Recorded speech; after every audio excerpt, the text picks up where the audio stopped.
Audio Jungle।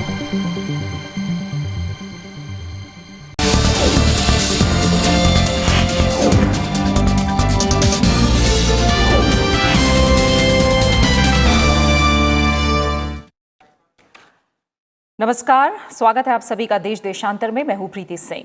Corona virus के delta plus variant के नए केस मिलने से सरकार की चिंता बढ़ गई है। केंद्रीय स्वास्थ्य मंत्रालय ने 8 राज्यों को चिट्ठी लिखकर तुरंत कंटेनमेंट उपायों को लागू करने के लिए कहा है, डेल्टा प्लस वेरिएंट को फैलने से ताकि रोका जा सके। केंद्रीय स्वास्थ्य सचिव राजेश भूषण ने तमिलनाडु, गुजरात, आंध्र प्रदेश, राजस्थान, कर्नाटक, पंजाब, जम्मू कश्मीर और हरियाणा को कंटेनमेंट और कॉन्ट्रैक्ट ट्रेसिंग जैसे उपायों को अपनाने के लिए कहा है। साथ ही इन 8 राज्यों के मुख्य सचिवों को लिखे पत्र में डेल्टा प्लस वेरिएंट को चिंतित करने वाले वेरिएंट बताया गया है और कहा है कि ये अधिक संक्रामक है और फेफड़ों की कोशिकाओं में ये कहीं ना कहीं रिसेप्टर्स का मजबूत बंधन होता है, तो मोनोक्लोनल एंटीबॉडी रिस्पॉन्स को भी संभवतः कम कर सकता है। साथ ही राज्यों से अपील की गई है कि जिन जिलों में डेल्टा प्लस वेरिएंट के केस पाए गए हैं वहां तुरंत कंटेनमेंट उपायों को अपनाया जाए, इन इलाकों में भीड़ लगने से रोकी जाए, टेस्टिंग को बढ़ाया जाए, ट्रेसिंग की जाए और टीकाकरण को तेज किया जाए। संक्रमित लोगों के अधिक से अधिक सैंपल की जीनोम सीक्वेंसिंग करने के लिए भी कहा गया है। देश में कोरोना वायरस की दूसरी लहर की गति तो धीमी पड़ने लगी है, लेकिन नया वेरिएंट सामने आने के बाद चिंता बढ़ रही है। पिछले दिनों देश में सामने आए कोरोना के डेल्टा प्लस वेरिएंट के मामलों की संख्या में अब धीरे धीरे हम देख रहे हैं इजाफा हो रहा है।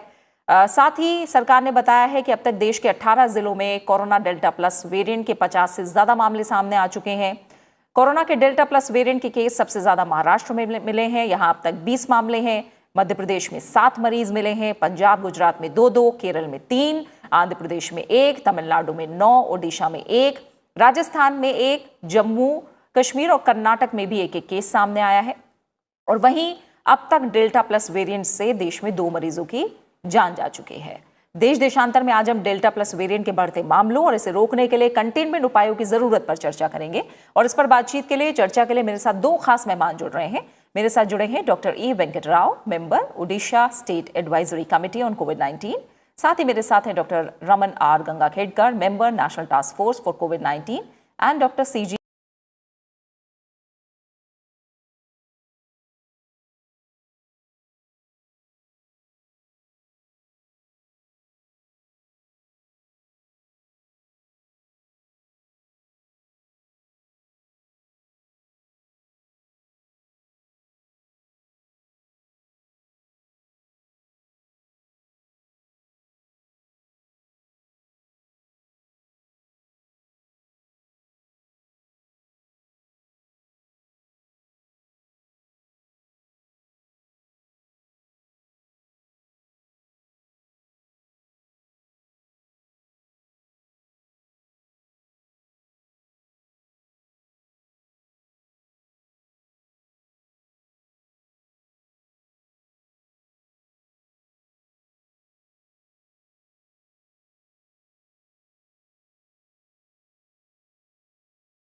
जाहिर तौर पर डर जो है, चिंता जो है वो डेल्टा प्लस वेरिएंट को लेकर फिलहाल है और कोशिश यही है कि इसके संक्रमण को जितनी हद तक हो सके उतनी जल्दी से जल्द रोका जाए और इसे लेकर तमाम राज्यों को गाइडलाइन भी जारी की गई हैं। मैं चाहूंगी आप थोड़ा सा इन गाइडलाइन के बारे में बताएं, क्या निर्देश दिए गए हैं राज्यों को?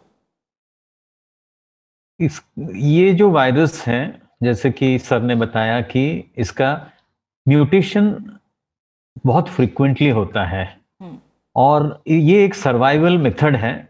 तो सर्वाइवल मेथड में मतलब ज्यादा से ज्यादा कैसे नुकसान पहुंचा सके, या तो ट्रांसमिशन कर सकता है या तो मौत कर सकता है।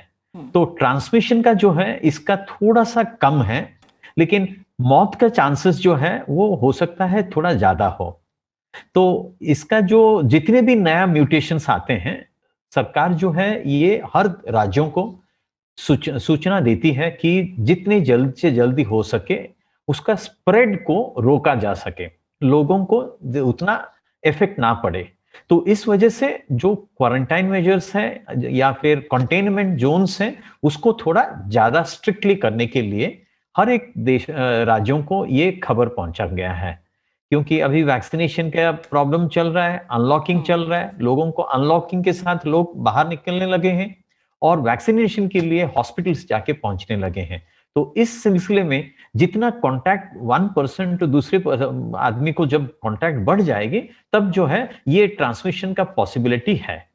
लेकिन लेटेस्ट इंफॉर्मेशन जो कह रहा है, एक रिसर्च पब्लिकेशन आया है कि इसका ट्रांसमिसिबिलिटी थोड़ा कम है, लेकिन वैक्सीन को धोखा देने में या फिर एंटीबॉडी को धोखा देने में वो माहिर है। तो इस मामले को लेकर थोड़ा सा तो राहत हो सकता है। ठीक है डॉक्टर गंगा हिटकर, जैसे अभी डॉक्टर राव हमें बता रहे हैं कि ट्रांसमिशन को लेकर थोड़ा सा कम खतरा है, लेकिन अगर ये आप पर हमला करता है या इस वेरिएंट के शिकार आप होते हैं तो नुकसान ज़्यादा हो सकता है, जैसे जो बात आपने भी हमें कही है। मैं थोड़ा सा गाइडलाइन की तरफ फिर से आना चाहूँगी डॉक्टर गंगा खिटकर। जो गाइडलाइंस दी गई हैं ये 8 राज्यों को मुख्य तौर पर दी गई हैं, इनमें क्या बड़ी बातें हैं? क्या कंटेनमेंट जोन को लेकर है? जिन इलाकों में एक भी मरीज मिला है क्या वहाँ कंटेनमेंट जोन बनाए जाने की ज़रूरत है? फिलहाल ज़रूरत क्या है ताकि इसके केसेस को रोका जा सके समय पर? इसमें सबसे बड़ी जरूरत ये होती है कंटेनमेंट, यानी ये नहीं करना है कि पूरा की पूरा वो गांव या वो डिस्ट्रिक्ट उसको बंद करके रखना है, लॉकडाउन करना है, ऐसे तो नहीं है। ये कैलिब्रेटेड लॉकडाउन ही रहेगा। हमको ये देखना पड़ेगा कि ज्यादा से ज्यादा लोगों की उन गांव में टेस्टिंग होनी चाहिए जिनको लक्षण है उनमें, और उनके जो कॉन्टैक्ट्स होते हैं ये मरीजों के, उनके कॉन्टैक्ट्स की टेस्टिंग होनी चाहिए। अगर जरूरी पड़े उनको पॉजिटिव आए तो आइसोलेट करना चाहिए। जहां तक हो सके हमको कैलिब्रेटेड लॉकडाउन अप्रोच से ही उसको हैंडल करना, ये हमारे लिए अच्छा रहेगा। इसमें सबसे बड़ी बात ये वेरिएंट में ये है कि अक्सर ये पाया गया कि कुछ वेरिएंट्स ऐसे दिखे हैं कि जिनमें जो स्पाइक प्रोटीन का जो जीन होता है, जिसको हम एस जीन बोलते हैं, वो एस जीन लाइट अप नहीं होता जब हम टेस्ट करते हैं। लेकिन इस बीमारी, ये जो वेरिएंट है, इसमें हमको डायग्नोसिस में कोई दिक्कत नहीं आएगी, वो उसका RT-PCR पॉजिटिव आएगा ही आएगा। तो जितना ज्यादा हो सके उनको टेस्ट करें, उनके कॉन्टैक्ट ट्रेस करें और उनको जरूरत पड़े वैसे आइसोलेट करना है। और जो लक्षण उनके अगर उसकी वजह से उनको एडमिट करने की जरूरत आती है तो उनको एडमिट करना चाहिए। अब उसमें दूसरी बड़ी बात, एक डर यह है कि वहां से वो और कहीं फैलेगा क्या। अब उसके लिए हमको ये देखना है कि सुपर स्प्रेडर इवेंट्स टालने के लिए जो भी सरकारी गाइडलाइंस है, कि जिसमें ये बताया जाता है कि या तो ऐसे समझ लीजिए शादी है, शादी टालना, या शादी अगर गए, शादी के लिए परमिशन मिलती है तो कम से कम लोग उस शादी में वो फॉलो करेंगे। सबने कोविड एप्रोप्रिएट बिहेवियर का भी पालन करना है और जहां तक हो सके ये सुपर स्प्रेडिंग इवेंट्स ये अवॉइड करने की कोशिश करना है, ये हमारे लिए जरूरी बनेगा। अब आखिरी बात ये बनती है कि आगे चल के अगर समझो ये ज्यादा केसेस दिखाई देने लगे तो हमको टारगेटेड टेस्टिंग का भी अप्रोच रखना पड़ेगा, क्योंकि हमको जितने ज्यादा लोगों को जनरली ये म्यूटेशंस आते हैं तो इसका मायना एक होता है कि वहां इन्फेक्शन तेजी से फैल रहा है, क्योंकि ये विषाणु जितनी ज्यादा विषाणु पैदा करने की कोशिश करेगा, जो किसी दूसरे के शरीर में जाके होगी या उस एक शरीर में गया है उस शरीर में भी ज्यादा विषाणु पैदा करने की कोशिश होगी, तो उतने वेरिएंट आने का चांस ज्यादा होता है। तो जब कभी वेरिएंट दिखता है तो एक्चुअली ये एक निर्देश करता है कि उस एरिया में अभी भी तेजी से ये विषाणु फैल रहा है। तो जो जनरल प्रिंसिपल्स हैं ये कंटेनमेंट के, ये उसमें पूरे अच्छे ढंग से लागू करना और लोगों को वैक्सीन लेने के लिए बोलते जाना, और जिनको वैक्सीन लेने आती है उन्होंने लेना चाहिए, और जो कोविड एप्रोप्रिएट बिहेवियर का अगर वो पालन करें तो वो वेरिएंट रहे या वेरिएंट ना रहे, उनको इन्फेक्शन होने का डर ये एकदम कम हो जाता है।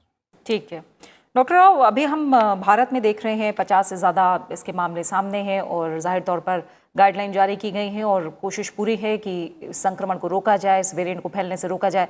थोड़ा सा मैं चाहूँगी बाकी देशों में या दुनिया के जो बाकी देश है वहाँ स्थिति क्या है और वहाँ इस वेरिएंट को लेकर कितना खतरा है? बाकी देशों में ये वेरिएंट का जो मतलब प्रभाव जो है उतना नहीं है। जैसे आप मान के चलिए, जैसे सर ने अभी बताया कि साउथ अफ्रीकन वेरिएंट जो है उसका जो 2 म्यूटेशंस जो है साथ साथ रहने की वजह से वो थोड़ा ज्यादा नुकसान पैदा कर रहा था। अभी इसमें जो है एक ही म्यूटेशन जो है तो उसके वजह से थोड़ा कम है, लेकिन ये स्प्रेडिंग जो है ये लोकल म्यूटेशंस ही होते होंगे ज्यादातर। क्या होता है, अभी मान के चलिए अभी जैसे कि वैक्सीनेशन रोल आउट किया गया, म्यूटेशन के लिए एक मौका होता है वायरस के लिए। आप जब एक साथ में ज्यादातर लोगों को मतलब शॉर्ट स्पैन में बहुत कम से कम दिनों में ज्यादा लोगों को अगर एक साथ वैक्सीनेशन कर दिया जाए तो वल्नरेबल जिनको मतलब डिजीज होने का जो चांसेस है वो लोग कम हो जाएंगे, तब जो है उसकी वजह से म्यूटेशन भी कम रहेंगे।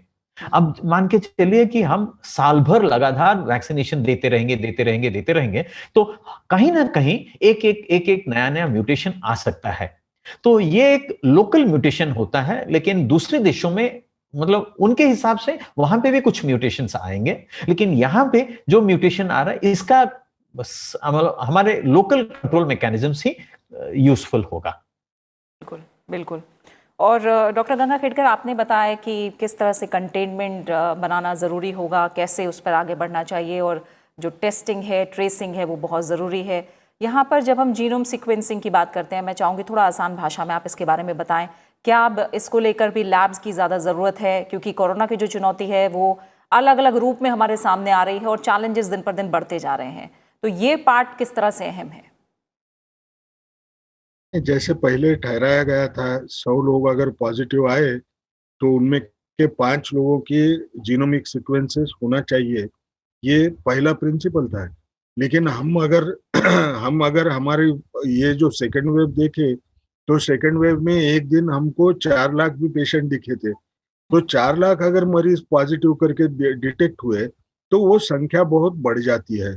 तो इन्होंने हर डिस्ट्रिक्ट के लिए एक फिक्स नंबर रखा है कि तकरीबन 20 एक सैंपल्स वो हर डिस्ट्रिक्ट से लेंगे और उनको उनकी जांच की जाएगी। क्या ये सफिशिएंट होगी? सफिशिएंट होना के बारे में बोलना थोड़ा सा कठिन होता है, लेकिन जो प्रीडोमिनेंट वेरिएंट्स हैं उस एरिया में वो तो आपको 20 सैंपल भी देखे तो उनमें आपको दिखाई देना ये जरूरी बन जाएगा। तो बोलने का मकसद क्या है, जीनोमिक सर्वेलेंस ये चालू रहना है, ये जितने जल्दी कर पाते हैं उतना करते जाना है, और उसका रिपोर्ट वो स्टेट गवर्नमेंट के साथ अगर हम दे दें तो स्टेट गवर्नमेंट्स भी जहां कोई नया वेरिएंट दिखता है तो उस वेरिएंट को रोकने के लिए सारे प्रावधान इस्तेमाल करेंगे, और उसके बाद में ये वेरिएंट चारों तरफ नहीं होगा। ये करने के लिए हमको जीनोमिक सर्वेलेंस काम आएगा। लेकिन जीनोमिक सर्वेलेंस ज्यादा जगह पे होना चाहिए, इस किस्म का अगर अप्रोच रखना है तो हमको थोड़ा सा सोचना पड़ेगा, क्योंकि जीनोमिक सर्वेलेंस एक तो कीमत उसकी तकरीबन एक टेस्ट की 6,000 रुपया गिरती है।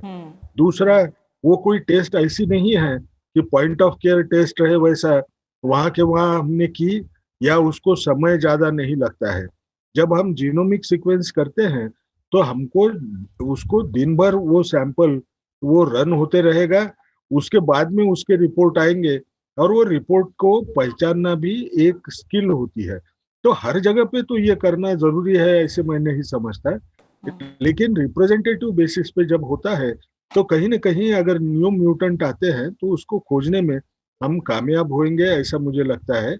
हम ये अगर कर पाए तो हमको स्टेट गवर्नमेंट्स को ये बोलने में आसानी हो जाएगी कि ये किस जगह पे उनको ये प्रिवेंशन के जो मेजर्स हैं, ये नॉन फार्माकोलॉजिकल इंटरवेंशन रहे, ये लॉकडाउन की जैसे हम बात करते हैं या कैलिब्रेटेड लॉकडाउन की, ये किस जगह पे हमको टाइट करना है, ये हमको समझ में आ जाएगा। ठीक है।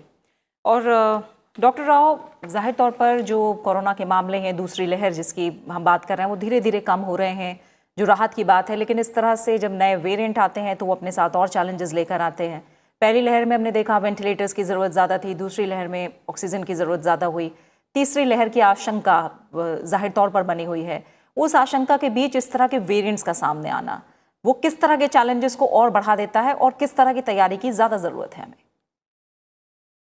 वैसे तो सेकेंड वेव जो है स्पेनिश फ्लू में अगर देखा जाए तो सबसे बड़ा प्रोमिनेंट था, लेकिन ये हिस्ट्रिकल है, पुरानी बातों को मतलब उतना अच्छे तरीके से डॉक्यूमेंटेशन नहीं हुआ है। कुछ थॉट्स ऐसा भी है कि थर्ड वेव थोड़ा ज्यादा भयानक होंगे। अब ज्यादा भयानक जो है अभी सेकेंड वेव से हमको काफी समझ में आ गया है कि हाँ, ऑक्सीजन की डेफिशिएंसी हो सकता है या फिर वेंटिलेटर की डेफिशिएंसी हो सकता है, क्योंकि अचानक बहुत सारे नंबर ऑफ केसेस बढ़ गए हैं। तो उनको कंट्रोल करने के लिए अभी जल्द से जल्दी ये जो कंटेनमेंट मेजर्स जो है उसको थोड़ा चौकन्ना रहना है। तो ये सब दोनों की जरूरत नहीं पड़ेगी। अब जैसे देखिए, मान के चलिए कि महाराष्ट्र में है जो नंबर ऑफ केसेस तो जो डिक्लाइनिंग था अभी फिर से थोड़ा थोड़ा ऊंचा होने लगे हैं, और साथ साथ में हमें यह भी खबर मिला है कि मैक्सिमम नंबर ऑफ केसेस जो कि डेल्टा प्लस वेरिएंट जो है वो भी महाराष्ट्र में है। शायद यही हमें हमारे लिए इंडिकेशन है कि हाँ, ये फिर से थर्ड वेव की तरफ हमें रास्ता दिखा रहा है। तो हमें वो चौकन्ना हो जाना चाहिए कि जो बेसिक मेथड है कि कैसे ये फैलता है, लोगों तक पहुंचना जरूरी है कि ये सिर्फ नाक और मुंह से फैलता है, और नाक और मुंह अगर ढक के रखते हैं और जितने भी कोविड एप्रोप्रिएट बिहेवियर है वो सबको अगर मान के चलते हैं तो मतलब कोई भी रिस्क हमें उठाने की जरूरत ना पड़े। बिल्कुल। डॉक्टर गंगा खेडकर, इसको लेकर मैं आपकी भी राय जानना चाहूंगी, क्योंकि तीसरी लहर की आशंका है और डेल्टा प्लस जैसे वेरिएंट जो जाहिर तौर पर चिंता बढ़ा रहे हैं, क्योंकि कई जगह पे ये बातें हैं कि एंटीबॉडीज़ को लेकर हो सकता है उनका असर कम हो, बहुत सारी चीज़ें हैं। अभी धीरे धीरे और जो शोध है उनमें बाकी चीज़ें भी सामने आएंगी। इसको लेकर आपकी नज़र में किस तरह की और तैयारी की ज़रूरत है, कोई और एक्सपर्टीज़ की ज़रूरत है, किस तरह से मुस्तैद रहना होगा हमें आगे चुनौतियों के लिए? मुस्तैद तो एक ही रहना है। देखिए, ये अभी भी जो सेकेंड वेव चल रही है, सेकेंड वेव में आज भी 50 से 60 हजार केसेस हमको दिखाई दे रहे हैं। वो संख्या बहुत कम हो रही है ऐसे जो हमको लगता है, उसका मुख्य कारण है हमने एक दिन 4 लाख केसेस एक दिन में देखे थे, लेकिन वही 50-60 हजार की फिगर अगर आप पहले वेव के हिसाब से अगर देखें तो उस टाइम पे तो जब ज्यादा से ज्यादा 1 लाख हुए थे तो उस 50-60 हजार को भी हम डर रहे थे। लेकिन ये सच है कि ये जल्दी से ये सेकंड वेव के जो केसेस हैं ये कम हो रहे हैं। अब जब नए वेरिएंट्स आते हैं तो सबसे बड़ी बात हमको जो सोचना पड़ेगा कि नया वेरिएंट आने की वजह से हमको ये केसेस का डिक्लाइन जो दिख रहा है वो प्लाटूइंग ना हो या बढ़ना, ये हमको दिखना नहीं चाहिए। उसके लिए हमको दो ही चीजें करना है, या तो rapid roll out of vaccine और कोविड एप्रोप्रिएट बिहेवियर, वेदर वो लोग कोई वैक्सीन लिए वाले होंगे या वैक्सीन ना लिए वाले होंगे, सारों ने अगर कोविड एप्रोप्रिएट बिहेवियर का अगर पालन किया तो ये वेरिएंट की वजह से ये आउटब्रेक बढ़ता हुआ भी नजर नहीं आएगा। और सबसे बड़ी बात, हमको ये जो सेकंड वेव है उसकी कंप्लीट डिक्लाइन भी दिख पाएगी, और थर्ड वेव को प्रिवेंट करना भी हम लोगों के हाथ में रहेगा। लेकिन ये दो चीजों को हमको अच्छे ढंग से पालन करना पड़ेगा। बिल्कुल, बिल्कुल। डॉक्टर राव, अब सीधे तौर पर सवाल वैक्सीन को लेकर आता है, क्योंकि वैक्सीन की रफ्तार और ज़्यादा तेज़ हो, ज़्यादा से ज़्यादा जल्द से जल्द वैक्सीन लगवाएं। लेकिन कहीं ना कहीं लोगों के मन में सवाल आता है कि जो अब नया वेरिएंट आ रहा है, ख़ासतौर से आज हम डेल्टा प्लस वेरिएंट की बात कर रहे हैं, क्या इन पर भी ये वैक्सीन उतनी ही असरदार होंगी जितना पहले रही? और साथ ही जो दोनों डोजेज़ हैं उनको लेकर भी बात है, यहाँ तक की बात अब आती है बूस्टर डोज को भी लेकर। तो वैक्सीनेशन का जो पार्ट है उसमें किस तरह की तैयारी की ज़रूरत है नए वेरिएंट्स के मद्देनज़र? अभी जो है हमें मतलब खुश रहना चाहिए कि अभी जितने भी नया वेरिएंट्स आए हैं, अभी जैसे कि मान के चलिए इन्फ्लुएंजा में हर 6 महीने में, 1 साल में एक नया वेरिएंट आके पहुंचता है, जिसकी वजह से हमको वैक्सीन को बदलना पड़ता है। शुक्र मानना चाहिए कि अभी ये भी आरएनए वायरस है, लेकिन इसका जो वेरिएशन इतना भी नहीं हो रहा है जिसकी वजह से हमको वैक्सीन की शिफ्ट चेंज करने की इतना जरूरत पड़े। अभी जैसे मान के चलिए कि कोवैक्सीन जो है, होल वेरिएंट का जो इनएक्टिवेटेड होल वेरिएंट वैक्सीन है, मतलब वायरस को कंप्लीटली जितने भी प्रोटीन्स हैं वो सारे हमारे बॉडी के अंदर घुसता है। तो जिसके वजह से हमारा जो क्रॉस प्रोटेक्शन है डिफरेंट प्रोटीन के अगेंस्ट में हमारे बॉडी में वो प्रोडक्शन होता है, जो कि नया वेरिएंट आने के बावजूद हमको वो प्रोटेक्शन दे सकता है। तो इस सिलसिले में सबसे ज्यादा ध्यान रहना चाहिए कि वैक्सीन जितने भी लोग लिए हैं, अगर ध्यान रखा जाए तो लोगों का मरना जो है कम हो रहा है, मोर्टेलिटी कंप्लीटली कम हो रहा है, और जितने भी सीरियस डिजीज जो है वो सीरियस डिजीज भी नहीं हो रहा है। तो लोगों के मन में जो एक विधा है कि हाँ ये वैक्सीन ले या ना ले, जो हेजिटेंसी जो है कुछ कुछ पॉकेट्स में अभी भी जबरदस्त हेजिटेंसी है, उसको कम रहना चाहिए, और ताकि हम कम से कम 60 to 70% हमारे जो पॉपुलेशन है उनका वैक्सीनेशन जल्द से जल्दी कर लिया जाए। अभी जैसे कि हमारे माननीय प्रधानमंत्री ने बताया कि 21 जून में से एक मिशन मोड में वैक्सीनेशन चल रहा है। अगर उस सिलसिले में देखा जाए तो अगले 2-3 महीने में अगर मैक्सिमम वैक्सीनेशन दे दिया जाए तो ये चाहे डेल्टा हो या डेल्टा प्लस हो या और कोई तीसरा वेरिएंट हो, चाहे उनसे हम लोगों को थोड़ा राहत पक्का मिल जाएगी। बिल्कुल बिल्कुल, ये बड़ी बात है। और डॉक्टर गंगा खेड़कर, आप आखिर में जाते जाते क्या सलाह देंगे? कितने दिनों में हम ये भी जान पाएंगे कि डेल्टा प्लस वेरिएंट के खिलाफ कितनी असरदार है हमारी वैक्सीन, और क्यों वैक्सीन लगवाना ज़रूरी है? जो कई लोग, जैसा अभी डॉक्टर राव ने कहा कि कई लोग अभी भी हिचक रहे हैं वैक्सीन को लेकर, उनको आप क्या संदेश देना चाहेंगे? और साथ ही जो कोरोना की लहर कम हो रही है उस बीच हम देख रहे हैं कि कोविड एप्रोप्रिएट बिहेवियर का पालन भी लोग कहीं ना कहीं उसमें भी अब लापरवाही बरत रहे हैं। तो ये कितने बड़े हथियार हैं, क्योंकि कोरोना की लड़ाई अभी थोड़ा लंबी हमें दिख रही है। कोरोना की लड़ाई तो लंबी है, इसमें कोई शक नहीं है। सबसे इम्पोर्टेंट हमको 1-2 मैसेजेस के बारे में सोचना पड़ेगा। हम जब पब्लिक फोरम में बात करते हैं वैक्सीन की एफिकेसी कम होती है, तो लोग उसका गलत अर्थ निकालते हैं कि वैक्सीन की एफिकेसी कम होती है यानी इसका प्रोटेक्शन नहीं होगा। अगर प्रोटेक्शन नहीं होता है तो मैं क्यों वैक्सीन लूं? लेकिन सच्चाई ये है कि दुनिया में अभी तक कोई भी ऐसा वेरिएंट तैयार नहीं हुआ है जो वैक्सीन के प्रोटेक्शन को तोड़ सकता है। तो हमको बिल्कुल बगैर सोचे जो वैक्सीन मिल रही है, वो कोवैक्सीन रहे, कोविशील्ड रहे, स्पुतनिक भी रहे, वो जल्द से जल्द देना, इसमें अकलमंदी होती है। ये क्यों अकलमंदी बोल रहा हूं? क्योंकि अगर मैं वैक्सीन लूंगा तो मुझे सीवियर कोविड डिसीज होने का चांस अभी भी वेरिएंट आने के बावजूद भी कम हो जाएगा, और उसकी वजह से मृत्यु होने का जो चांस है वो भी एकदम कम हो जाता है।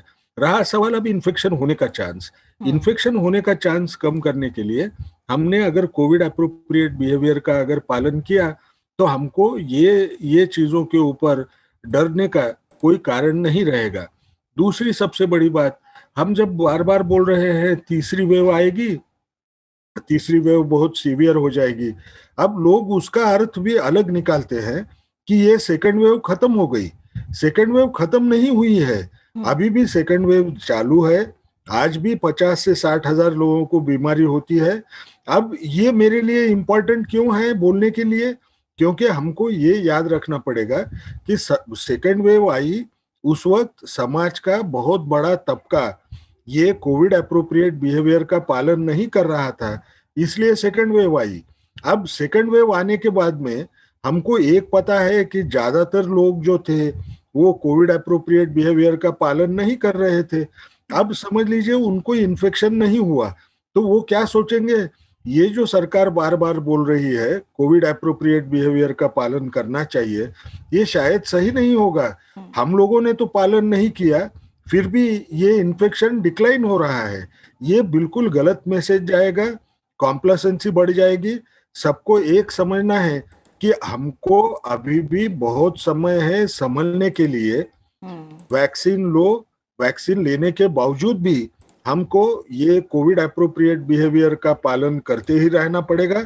अगर ये हमने दोनों चीजें सही ढंग से की तो आपको थर्ड वेव ये टालने में बहुत मदद हो जाएगी, या थर्ड वेव की जो पीक होती है वो एकदम छोटी करने में भी हम कामयाब हो सकते हैं और सेकंड वेव को भी जल्द से जल्द झुका पाए। बिल्कुल बिल्कुल।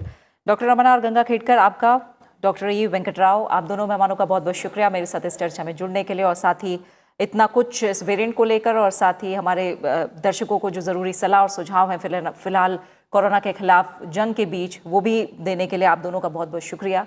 जाहिर है देश में कोरोना की लहर ज़रूर धीमी हो रही है, लेकिन केस अब दिन पर दिन कम हो रहे हैं, लेकिन इस बीच कोरोना का जो नया डेल्टा प्लस वेरिएंट है वो जाहिर तौर पर चिंताएं बढ़ा रहा है।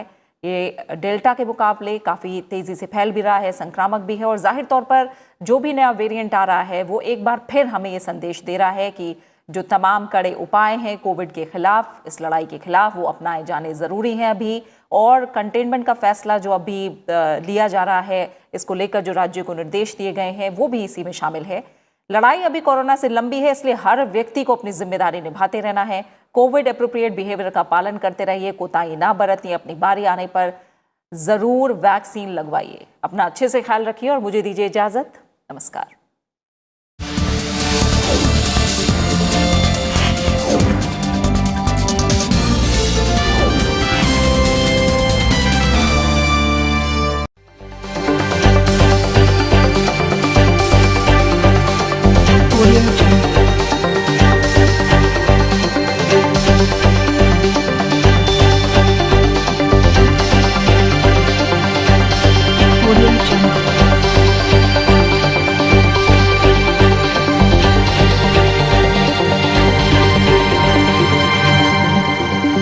Audio Jungle.